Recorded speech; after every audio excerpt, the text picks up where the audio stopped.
Мекендештер, мына көрүп турган печкаңыздар ошол учурда ушул Өзбекстанда интернетте өтө популярдуу болуп аткан печка, экилик листтен жасалган экен. Ушул печкага биз интернеттен көрүп алып кызыгып, кандай болду экен,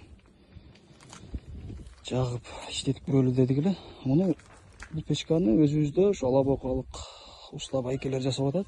Экилик листтен жасалган экен. Ушул печкага бүгүн биз сыртта, эми бул сыртта саат 10-да мындан 3 саат мурун кичине курак отун таштап туруп, түбүнө көмүр печканын үстүндө ошол где-то 10 сантиметрдей печка көмүр салганбыз. Азыр саат 1-ден 20 өтүп калды. Карап 3 саат убакыт өттү. Ошол аталган көмүр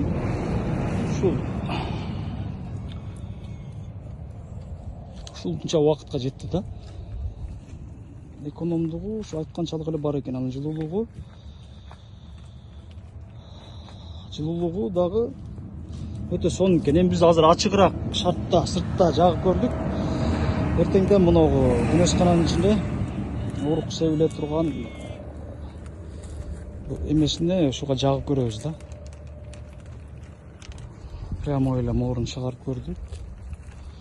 Бул жерге лист кылып, духовканы листин коюп, нан, сан, ар кандай конверт нерселерди биширсе да болот экен.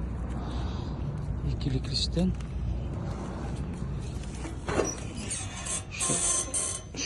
чок ушунча түштү, ошол салына көмүлгөн бери. Күлүшүп чыгып экен. Жакшы чыкты. Стакенин колу дарт көрбөсүн. Дагы кимдер эгер кызыккандар болсо, ушул номерин калтырып коебуз, ушу уста менен байланыша аласыздар.